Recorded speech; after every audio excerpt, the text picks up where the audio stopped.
to vote. He says, they're very peace-loving, very peaceful people. So he does assume that these elections will be free, fair, very peaceful as well, saying people died to lay down their lives. They have given their all to make sure that this day comes to pass, where all South Africans of different races and different sexes can vote. And just to make an example, there you have IFP leader Dr. Mangosuthu Buthelezi. We saw his wife a moment or two ago. He's now making his mark. He's voting as we speak, and you can see him in there just making his mark in the ballot paper in the booth there. That's the booth that you can expect if you're making your way to vote as well.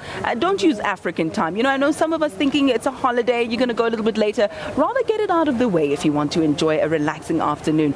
Go out and vote first, and then you can have the day to reflect with friends and family on what you want, what kind of future you envisage for yourself or your family members. Evan? Yeah, voting has been carrying on peacefully, quietly and efficiently all around South Africa, with very few incidents reported throughout the day. This really reflects South Africa as a stable and democratic state where the functions of state, political and judicial, are really working, and this really puts us in a good light economically going forward, as I'm sure that investors' sentiment after a peaceful and quiet election will always shoot up. Indeed, Eben, and I think what's also quite important is the strides are, at least the strides that have been made in terms of the IEC. They've gone more technological. They've fixed some of the mistakes that we experienced in 2009. They've involved many South Africans. 3 apps they've launched, in fact, in the build-up to these elections. The first one being a 3D game for the purposes of voter education, to make sure that your born frees, if I can quote that term, are able to understand the voting process. The second app are for people like you and I who are in the media or other stakeholders who are concerned, so that they can link whatever information the IEC has to their particular apps and inform the people at the end of the day. And then for ordinary South Africans who just want information on the results in real time, the IEC has an app for that.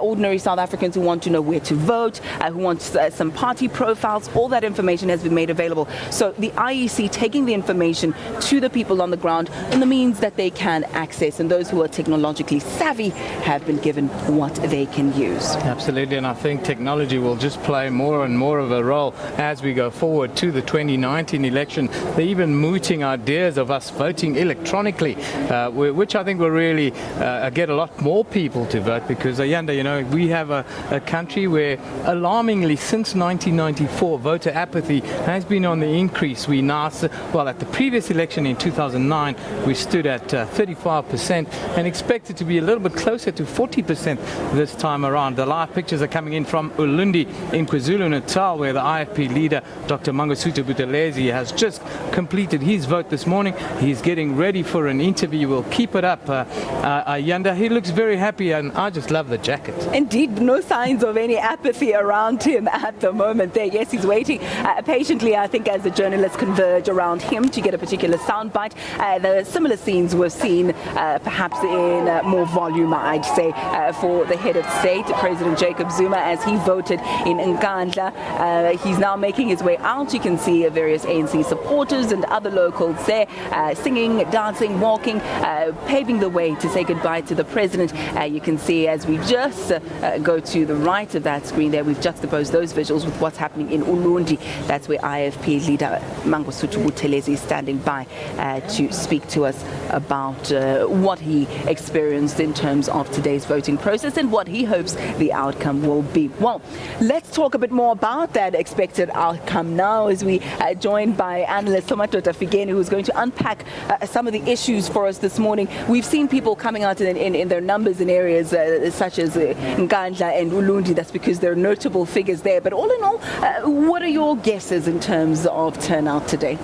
Well, I do think that of the registered voters, you can expect something between 70 and 78% of people. And remember that there are people who are eligible to vote who simply do not register to vote. That's where now the number that you presented is. Yeah. But in relative terms, internationally, all maturing democracies, we still find, but that the increasing levels of apathy are there creeping in could be a point of worry. All right, we'll hear a bit more about that in just a moment, but even we're going back out onto the field now, aren't we? Yes, the IFP leader is about ready to talk to us. Let's go back to Lundi for that interview. Good morning. Good morning. How are you this morning? I'm fine, thank you. What did you have for breakfast? Grapefruit, yogurt, one poached egg, and tea. Very healthy. It was a punishing and a campaigning. And how do you feel this morning?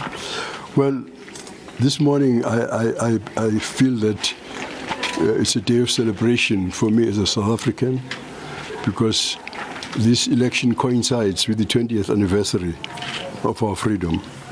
So therefore, there's nothing more reassuring than that we actually fought for this vote, and that today I've exercised the right to vote like all South Africans. And the amazing thing that this vote is equal. There's none higher than the other, which means that all of us are equal. You've been watching, I'm sure, voting on television and through all the channels this morning.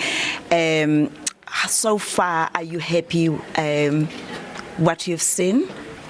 I'm afraid I didn't see the channel this morning, so I can't comment. Generally, of course, what one has heard through the SABC is that all systems go and that everything is going well, and one is hoping that everything is going well. But of course, I expressed during our closing rally that my concern about the election was the fraud and the corruption, and in fact, already there have been incidents, so that is not very reassuring.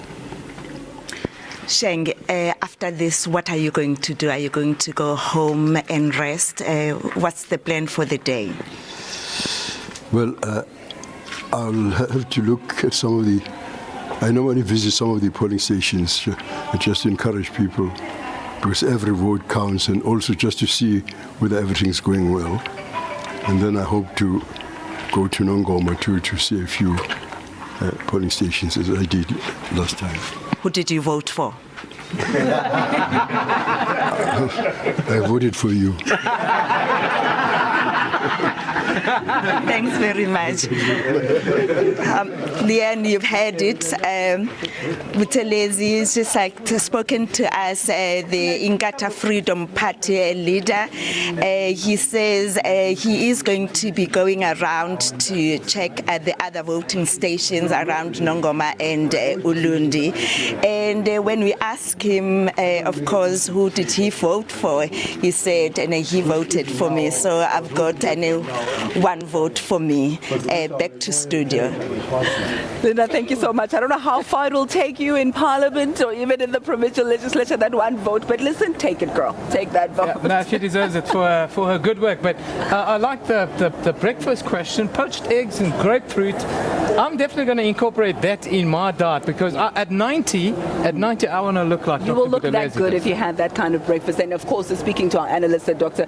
Somadoda Figeni, off air, is saying that, you know what, this is a man who's been on the campaign trail. He got injured, he fell, and he got hurt. He went back to hospital, got back right into it. You mentioned that he was battling diabetes as well. So that question about his breakfast was maybe not so far off. I think he has led a very disciplined life in terms of his age, in terms of, the other conditions and so forth, that he's still campaigning. On a very serious note, though, where would the IFP be without Dr. Buthelezi after? That is the biggest question, because he has become the face, and the brand recognition of IFP is him.